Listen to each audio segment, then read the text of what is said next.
Is another day in paradise in beautiful Las Vegas.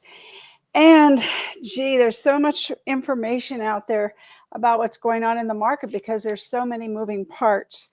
And one of the things that I have up on the screen is our inventory is down to um, 50 days of inventory. And the single family homes continue to go down, um, which is a tough market. I know the less expensive homes are flying off the market. The more expensive homes are kind of hanging in there until you get over the $1 million mark, and those are still doing 3.5 a day. So 3.5 sales per day.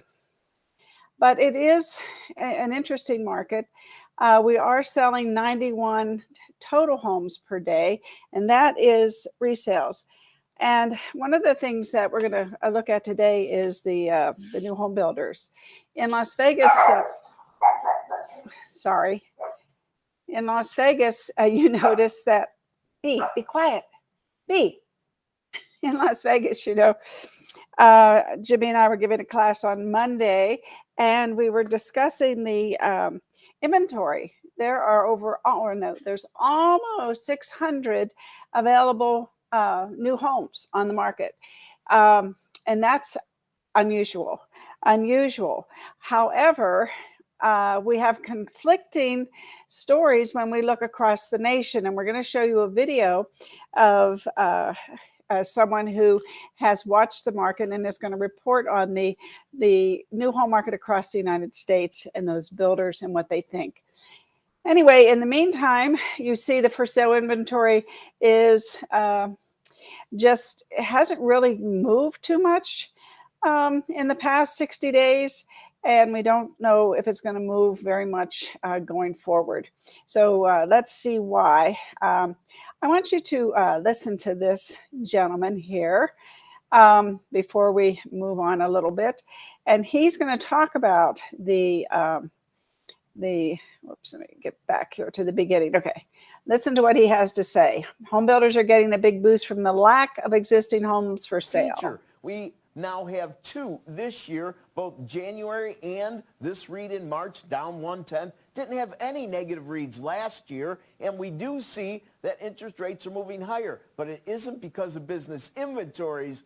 National Association of Home Builders Housing Market Index for May is out, and that may have some surprises. And for that, let's head east to Diana Olick. Diana?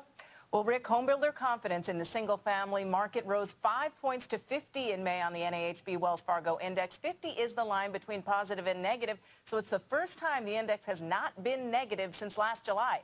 The street was looking for just a 1-point gain. This is also the 5th straight month of gains. Builders say it's all due to low supply of existing homes for sale, sending buyers to new construction. They do continue to note, though, that the industry still faces several challenges, including building material supply chain disruptions and tightening credit conditions for construction loans. Now, of the index's 3 components, current sales conditions rose 5 points to 56. Sales expectations in the next 6 months up 7 points to 57. And buyer traffic increased 2 points to 33. New home inventory is now making up a third of the market. Historically, it's usually 13%.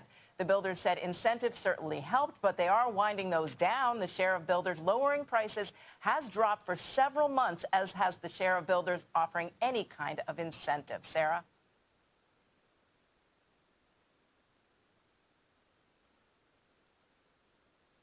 Sarah? So you heard what she had to say. 13% to 30%, that's huge. Now, Vegas, I'm not so sure that that's the way it is here. I have to tell you, just because of the difference in the price point. Land here is very expensive. You go to other parts of the country, and they're not bordered by the Bureau of Land Management land like we are.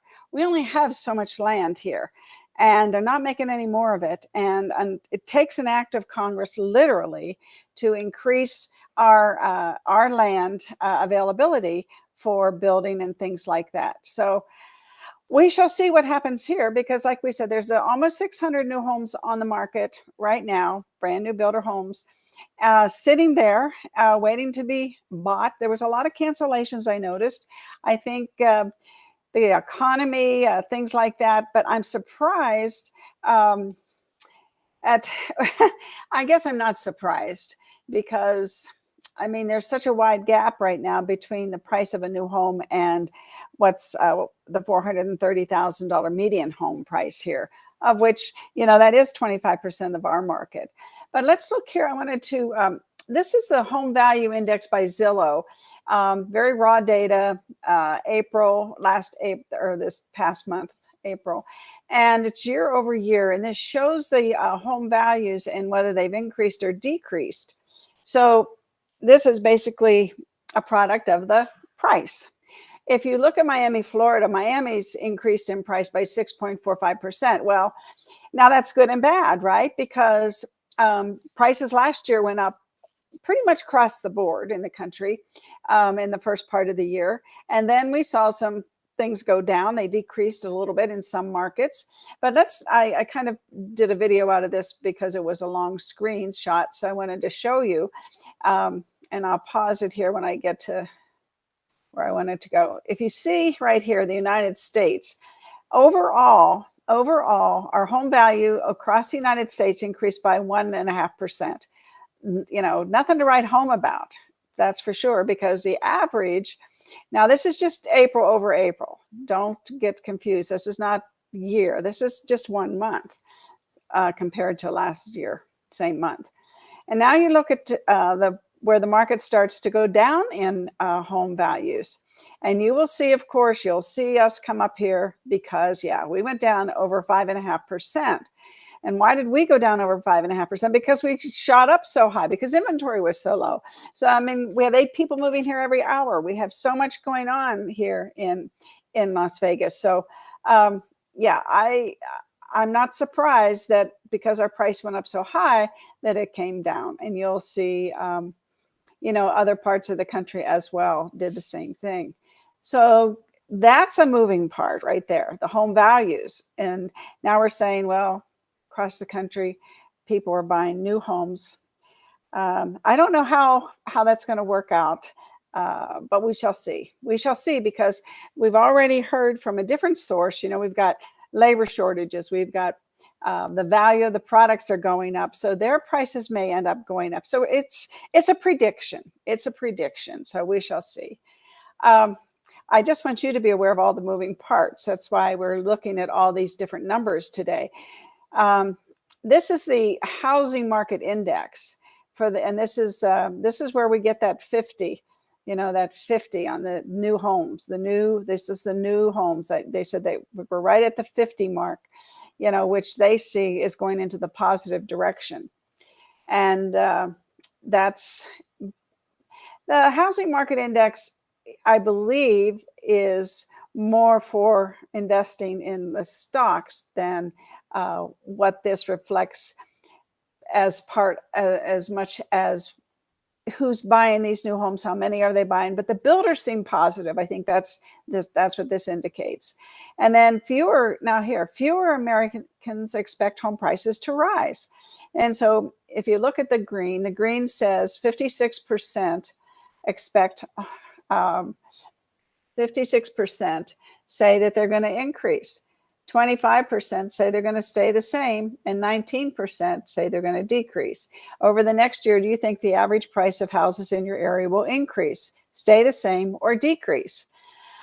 I think we're going to stay the same. I don't think we're going to decrease. Now, I've thrown out that percentage that's, again, NAR says this, that the housing market is going to possibly go down about 23%. Now, that means the volume. That doesn't mean price. The volume of the market is going to go down 23%. I really think if it did that might be good for us. I don't know.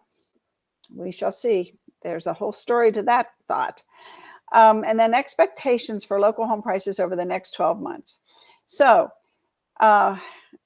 now, the green says these are the people that think the average price will increase. In the East, 62% think it's going to increase. Midwest, 44% think it's going to increase. In the South, 61%. So you got the South and the East on that East Coast there. They think, prices are going to go up. And then the West, 55% think they're going to go up. Now, when you look at the cities, the major cities, 64% of people living in the cities, and we're a city, think the prices are going to go up. Suburbs, the rural areas are, the suburbs are 57, but rural is under 50. And I believe this is a Zillow chart. Let's see here. I got this from Zillow. No, this is Gallup. That was Gallup. A little bit different there. Okay. Expectations for increased prices over the next 12 months by region. And again, over the next year, do you think that the average price of houses in your area will increase, stay the same, or decrease? Well, you know, last year, 2022, people were gung-ho on increasing, okay? 2023, they're still pretty much in there, except the Midwest. The Midwest has gone down quite a bit. The South has gone down. And of course, we've gone down like, 30% of, or 21%. I guess that's what the it's telling us. That's 21%. Yeah. If Jimmy be here, he'd correct me because he's good at quickly coming up with those percentage changes. Anyway, so you see that for the most part, people think that the average price is going to not increase from what they thought last year to what they think this year. So, well, last year was it was a riot, right? It was, houses were just flying off the shelves, like they say, like toilet paper. Now, the new law in U.S. say it is a good time to buy a house. So for people in general, do you think that it is a good time or a bad time to buy a house? So 21% are saying it's a good time. And let me get this chart back up here so we can see a little better. This is a Gallup poll. And look at this. Last year, it was way up there, over 50%, right at 50%. We're about at an all-time low overall, according to Gallup. So it's a new low in the United States that say this is not a good time to buy a house. And I think that this 21% has a lot to do with people saying the market's going to go decrease by in volume, not in price, but by 23%, 21% here. And another stat said, another company, I think it was Zillow, or it might have been the National Homebuilders Association. Anyway, it's 2% is not a big difference between 23 and 21. So I don't know. We shall see, because it's and let me just go back here, because it's remarkable. What's remarkable about this chart is it hasn't been this low.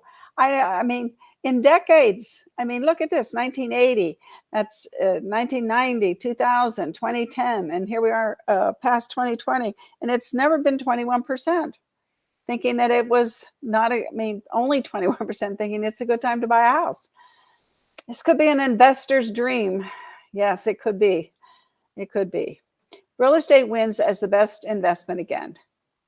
Gallup Poll of America says the choice for the best long-term investment is still buying a home.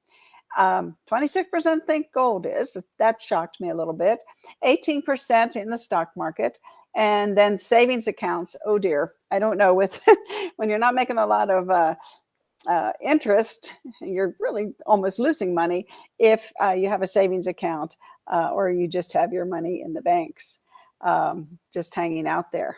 And then what doesn't reflect here is people do have cash, and people have different theories about cash. Some people say, well, if we are in inflation, then your is only really worth $92 if it's not working for you in one of these areas, such as real estate and or the stock market. So I'm not so sure about cash, because I know that it is quite a safety net as well. To have a little cash on hand is not a bad idea. And I think probably you're going to see maybe more people have some cash on hand, or maybe that's why gold has gone up, is up to 26%. As an investment, because people are investing in something rather than just cash. And a lot of that might be because of the banks. We don't know.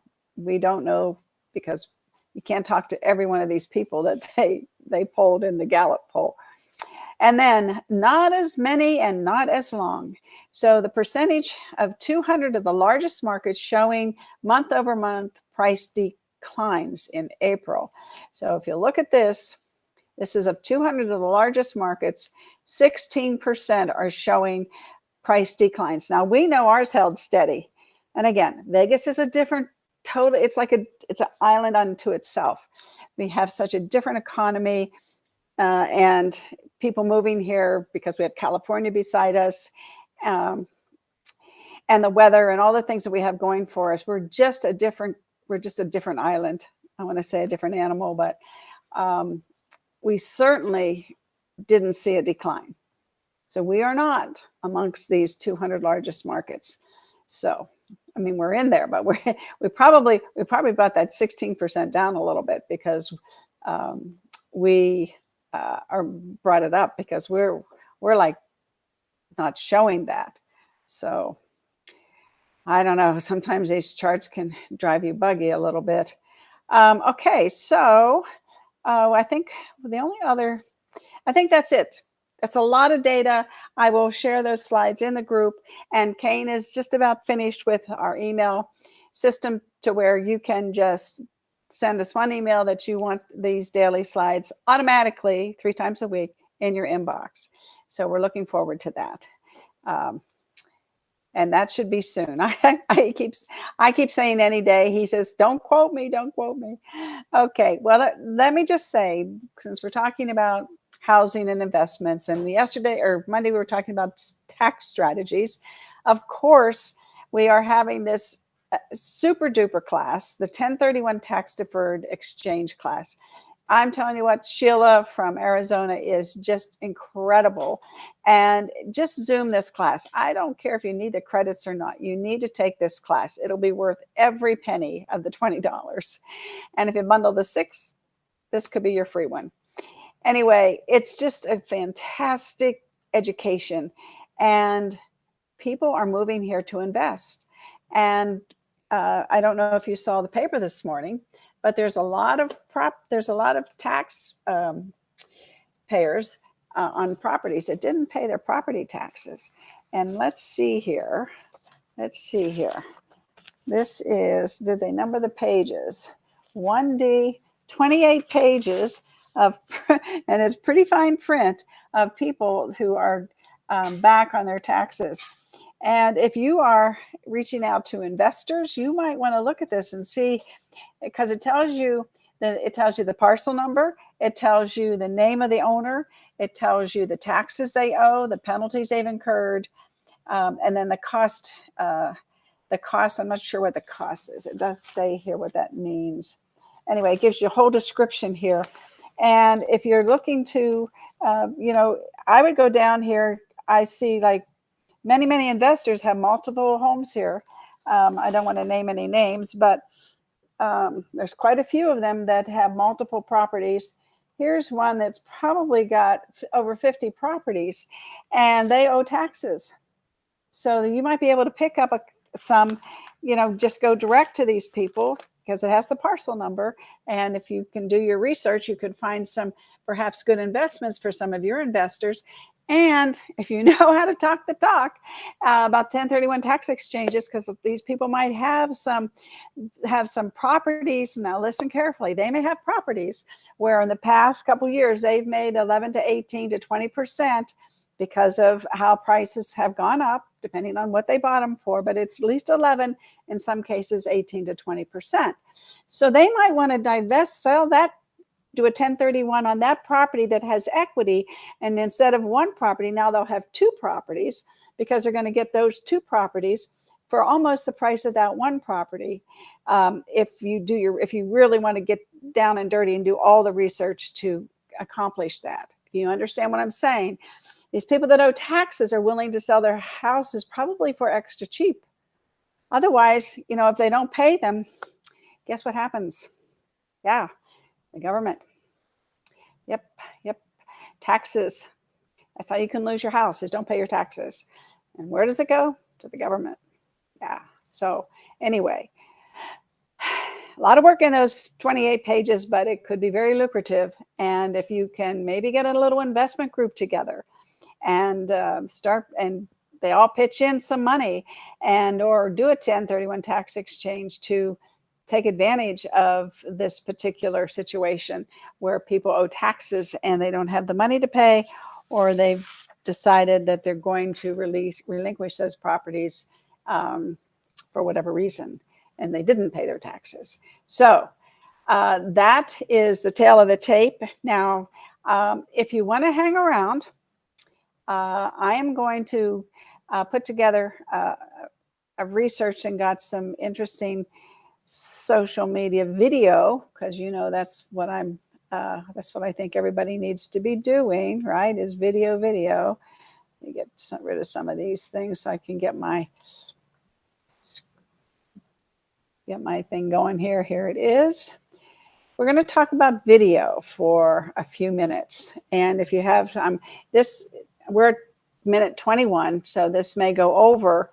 We may go over time today, but this is about video, and this is about how you distribute video. And there's some other information that is packed in here too. So anyway, I'll get started. I will get started here. So let me put myself down here so we can look at the screen. Short form content. So at this point, everyone knows that video is crucial.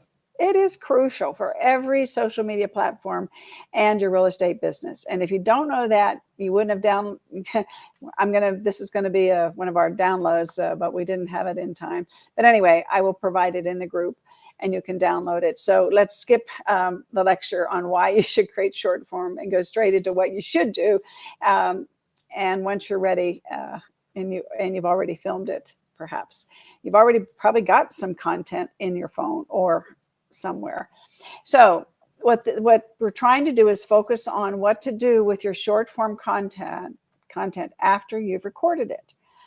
Okay, so let's answer the question frequently being asked. What's the best way to distribute short form videos on these platforms?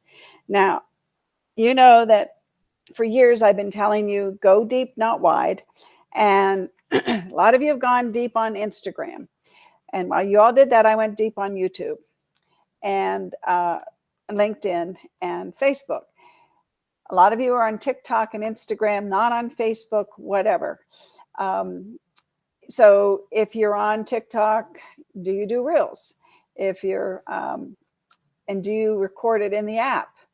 Or how do you do it? That's the question.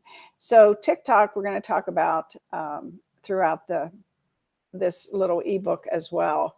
The good news is that you can use the same piece of content across major platforms. Trying to record the same video for each one would leave you pretty much no time for your clients. So a best practice is repurposing that video. And there's some tips and tricks we're going to go through here. Remember, every platform caters to a slightly different audience, aesthetics and guidelines. So you have your audience, you have your aesthetics of it, and you have your guidelines. And every platform is slightly different. And when we say this, what we're saying is the algorithm for these platforms is different. So depending on if you adhere to their guidelines and that audience that you're trying to reach, you'll be in the feed more because the algorithm will match what you're doing.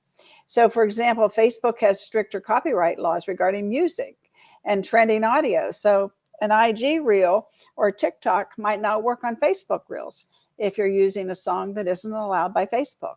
So there's some nuances here that you have to know. So original audio is always the best. So follow these tips to make the most of your content distribution. All right, here we go. So obviously, before you distribute content, you need to record it. And you have a few options for this, and we'll go through the pros and cons for each.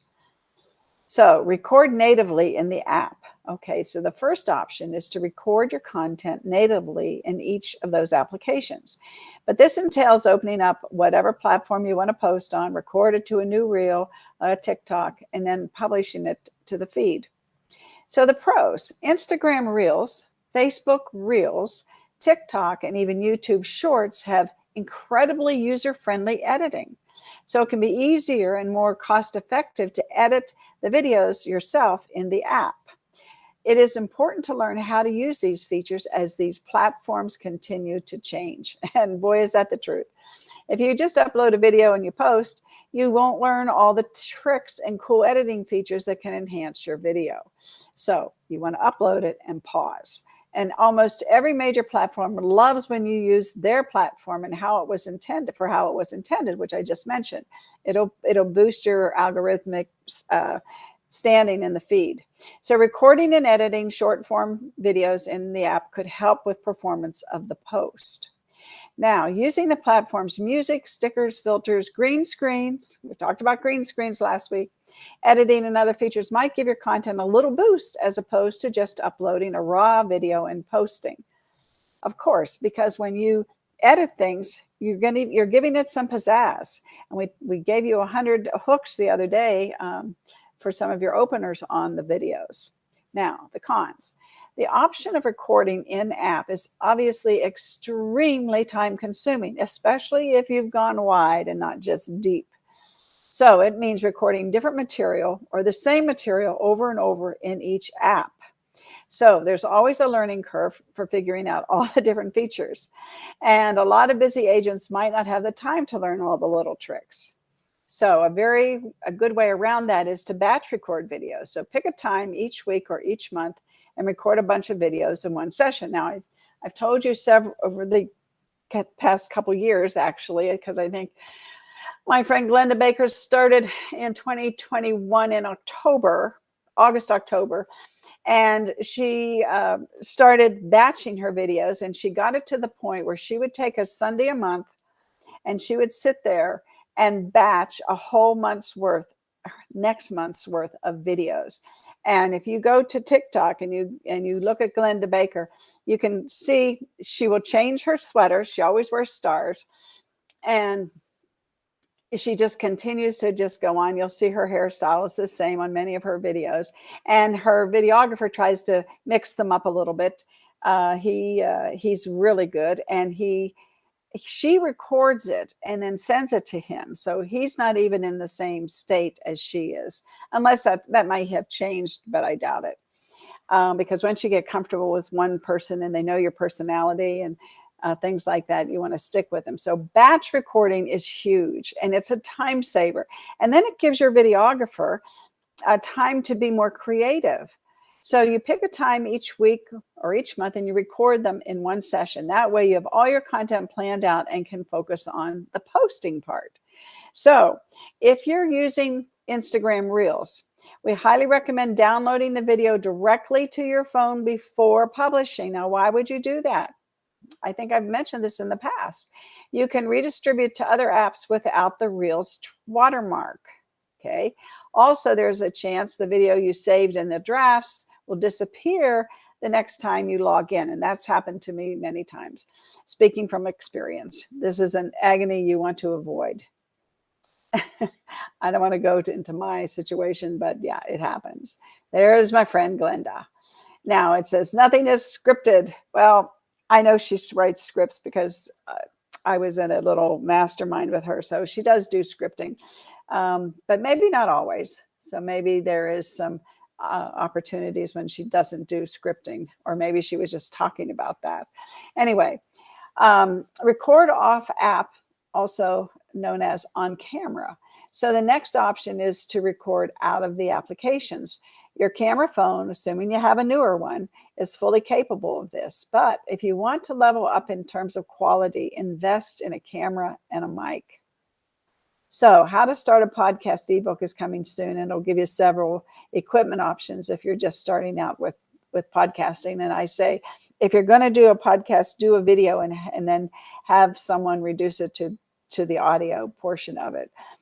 So if you're going to do videos, you might as well create a podcast, is the point. Anyway, once the video is recorded, you have two options for editing. The first is to take the raw video, upload it to each platform, and edit it within that app. Now, this means you're using the app tools, which the algorithm loves, as we mentioned, and you'll be able to vary how you edit it, allowing you to customize each platform. However, this does mean you'll be ending the same you'll be editing the same video several times. And I know Gary Vaynerchuk says all the time, you're not going to post the same thing on TikTok that you're going to post on LinkedIn. Now that gap has probably, it used to be wide. It's probably not as wide as it used to be, just because edutainment has become, entertainment and education has become very close together anymore, because people's attention spans and people gotten used to the entertainment. The second option is to edit it outside of the app. So if you have an editing team, like Glenda does, they handle that. Then all you need to do is upload, publish, and add the caption or some audio if it fits. So some good apps to help you edit outside the apps, Splice and CapCut. Now, I've not used CapCut. I've used Splice before, but not CapCut. And this can help you with captions. Captions are good, remember, because a lot of people are in places where they can't turn up the audio. And now, the pros. This option allows you to batch record content, saving you time. Plus, the option eliminates any issues of your video getting deleted from the drafts, that is, as it lives on your camera roll. So you can test it out on one platform to see if it performs well, and then decide to post it on others. This is where you do your video first, and then you upload it to the different platforms. So as mentioned, platforms want you to use their tools. So if you record and edit outside the app, your content may not perform as well. So always try to use at least one editing feature on the app before you post. Now that is a very good tip. At least do one. Number 3, screen record videos. Oh, it's the least recommended. And I mean, I don't know why you would do this, but I guess some people do it. So I have to mention it. I don't recommend it, as I said.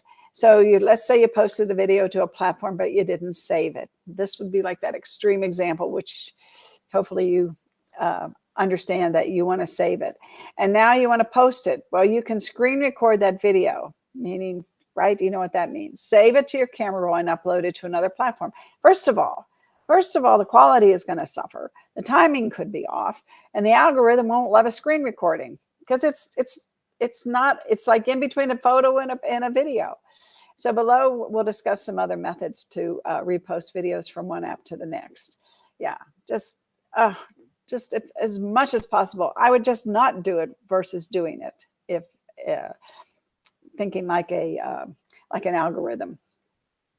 So now that you have the basics, let's get into some specifics. Okay, Instagram. If you don't know, every video on Instagram is now a reel. When it comes to reels, there are a couple of tips that make sharing to other platforms easier. Number 1, cross-post reels. The first tip is cross-posting your reels to Facebook Reels. You can do this automatically. Just make sure that you allow sharing between your Facebook page and your Instagram. From there, choose Share to Facebook for any video you want to appear on both platforms. So remember that some reels won't upload to Facebook because they have audio that goes against Facebook's copyright policies. Right. So that's something that you really need to be careful of. Facebook is very strict, very strict. And you don't want to get in Facebook jail, because I was in there once or twice years ago, and I was freaking out because I couldn't have my Facebook. And then I, over the years, just a side note, I had 10,000 followers plus on Instagram because I got into it way back when, and I had hired a gal to help me organically get followers. I didn't want to be some of those people that, there was ways back then. I don't know if you can still do it anymore, but there was ways to get 10,000 followers overnight. Well, you don't want that. You want people that want to follow you and want the engagement. Well, it took years and years. Well, then my Facebook got hacked and I lost all of it. And that's when I understood, when Katie used to say, "You're on rented ground," you really are on rented ground. And that's just another thing about saving your videos, because, and I mean, I can't even imagine having to go back and recreate agent formulas. I couldn't do it. I couldn't, there was no way I could go back and and redo it. I mean, we had thousands of posts and videos and things like that. But anyway, so download a reel after posting. The next tip is how to download a reel after posting it to your account. So you may need to do this if you want to post that same video on TikTok, but don't download the video directly to your phone. But you didn't, oops, I'm sorry. So I started thinking about how disturbing it was to lose my Instagram account. So you may need to do this if you want to post the same video on TikTok, but don't download the video directly, but didn't directly download it to your phone. Oh, word salad. To do this, use an app like Repost, which allows you to remove the reel's watermark. So the next tip, this tip is to download a reel after posting it to your account. And you may need to do this if you want to post the same video on TikTok, but didn't download the video directly to your phone. Okay, so to do this, use an app like Repost. Okay, so what they're saying is you've got it over here on Facebook. So now you want to download it, and then you want to repost it. And this particular app will remove the reel's watermark, because they do watermark the reels. So all you have to do is click the 3 buttons at the top of the post, copy the link, and paste it into the app. And you can download your camera roll from there and upload it to TikTok, Facebook, or Shorts. So that is using that app Repost. And I'm going to, of course, download this to the group because there's a lot of information here. And based on where you are in the scheme of things, some of this, maybe you already know it, and maybe you want to learn it. Just know that sometimes syncing issues always arise. Oh gosh, when the audio is slightly off from the original video. That's why I always recommend downloading every video directly to your phone before you publish it. Can't tell you how many times I've done that the wrong way. Have you noticed that Facebook's organic reach is coming back? Yes, I'm right now taking a social media certification course with Mari Smith. And this is one of the things that she's very high on Facebook. She loves Facebook. She's never, ever said a bad thing about Facebook, I don't think. I don't know how much she loves Zuckerberg, but she does love Facebook. So economic uncertainty in other platforms have caused a lot of major advertisers to pull back their budgets, allowing little guys like us to regain a little more influence on the platform. Years ago, Gary Vaynerchuk used to say, you know, because he was after the big guys, and he would say, you better get your place on Facebook now, and get your ads running now, and get your business now, because when the big guys come, and they will, because I'm after them to get on Facebook and all the different platforms. And that's what he's done, and that's what's happened over the years. So Facebook is a great place to beta test content and see how it performs organically. If it does great, then post it to Instagram and TikTok. If it flops, make some adjustments or delete it from your camera roll and go and put it into hiding. That's kind of a dark joke there. It means if you're not any good, stop while you're ahead. TikTok. Let's go from Facebook now to TikTok. So if you want to post your TikTok to other apps, do not just download it to your camera roll. If you do, it will still have the TikTok watermark on it. Facebook, IG, and YouTube do not want to promote the rivals and will suppress content with that watermark. So you have to remove it. How do you do that? Guess what? There's an app for that. And it's called SAVETIK, SafeTik. It lets you download the TikTok without the watermark. Copy and paste the URL and download the new video to your camera roll. Now you can distribute to other platforms. Great little tip there. YouTube Shorts. If you're already filming short form content for other platforms, you definitely need to put some of those videos on YouTube. Shorts is an incredible opportunity to explode your growth on the platform, as they have a separate algorithm allowing users with small subscriber counts to get lots of views. YouTube Shorts tip number 1, create playlists. Once you have some videos uploaded, create different playlists. Eventually, you'll have an entire library of content for your audience. And the neat thing about the playlist is, because let's say today I want to look at the Las Vegas market stats from Ruthie. Tomorrow I want to look at some social media tips that she's given us. And maybe the next day I want to look at $1 million homes. So each one of these becomes its own category. They call them playlists, but basically they're categories. And it's just like anything. The best way to retrieve something is to have it organized in categories where people are likely to want to view your videos on those subjects. YouTube Shorts tip number 2. So the best part of YouTube is your videos have a longer lifespan than on other platforms because YouTube is a search engine. Now, think about this.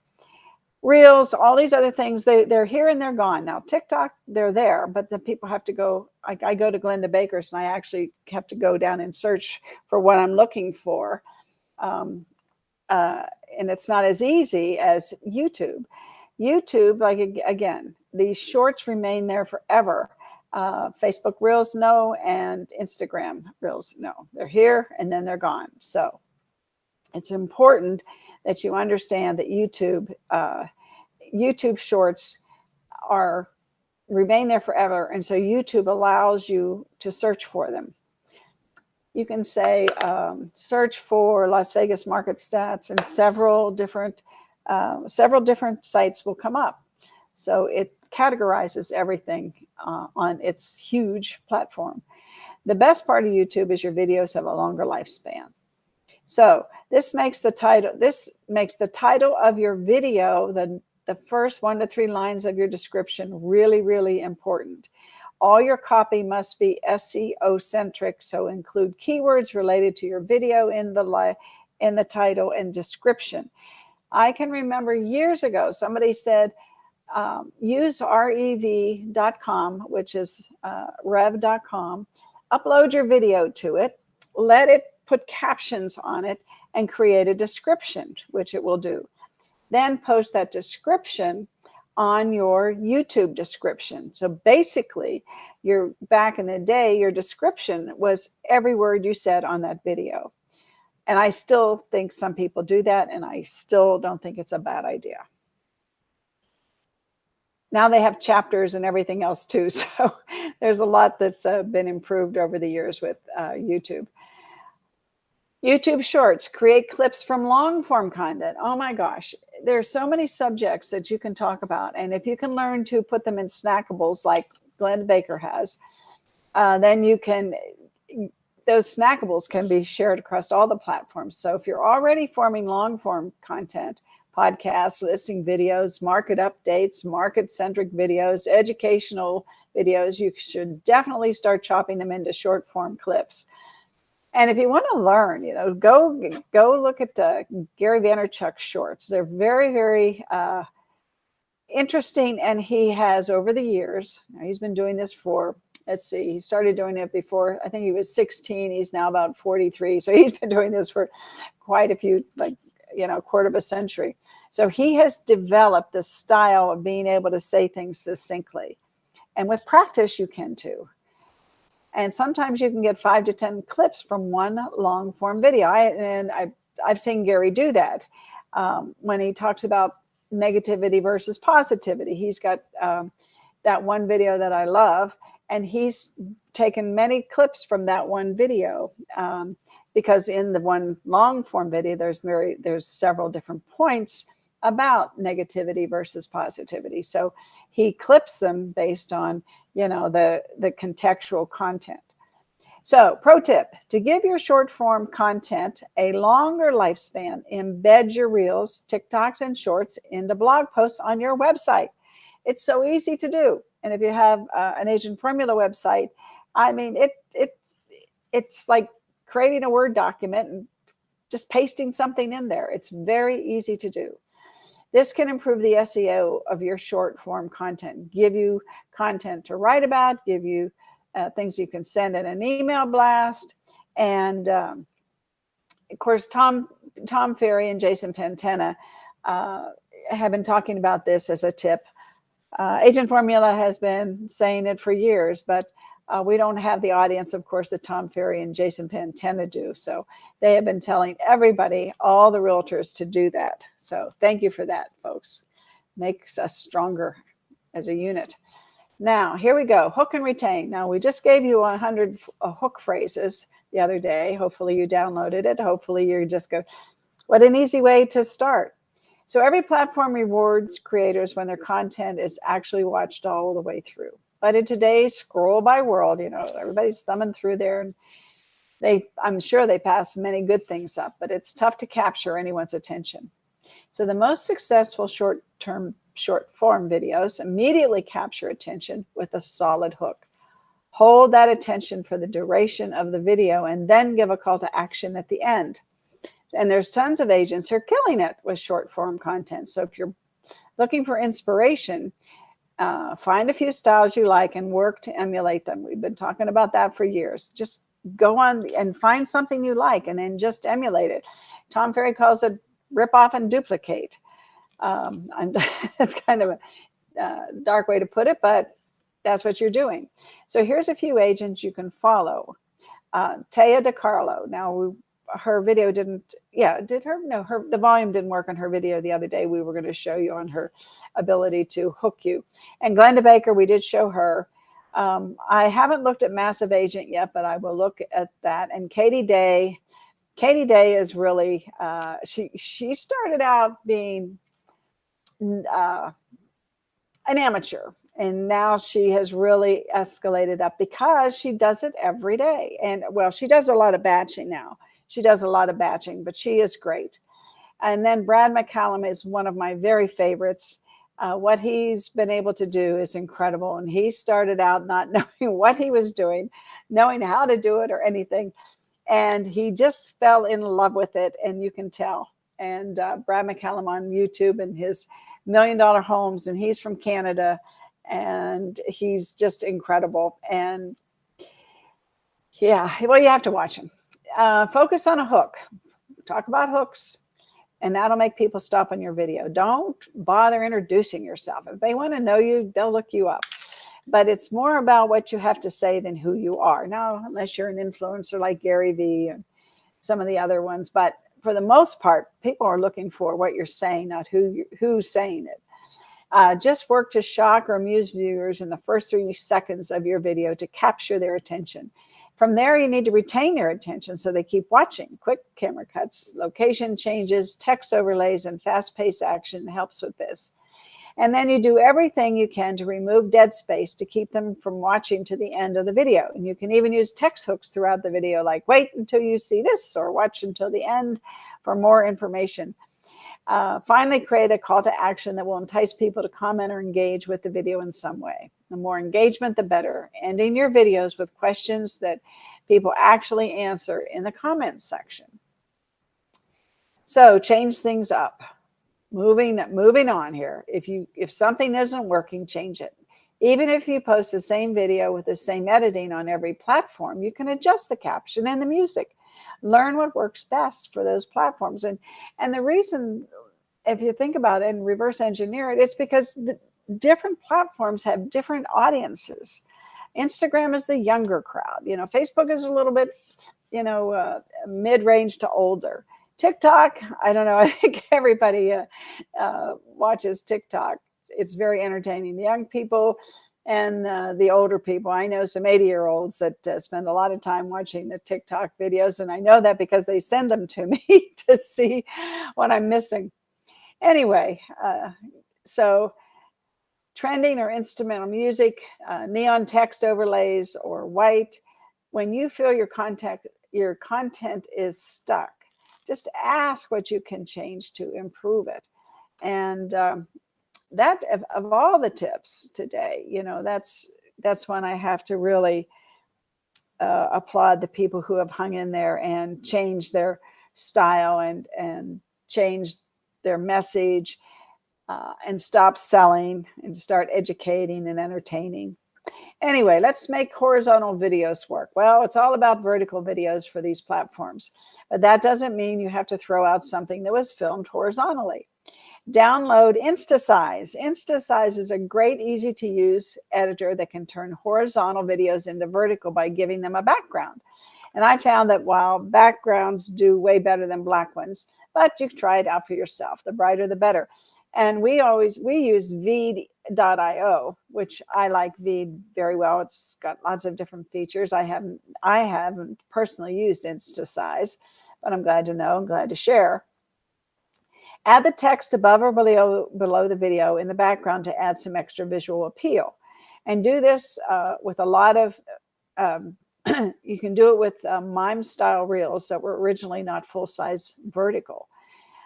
Agents who got licensed in 2021 and thought 2 TikTok dances would bring them unlimited deals.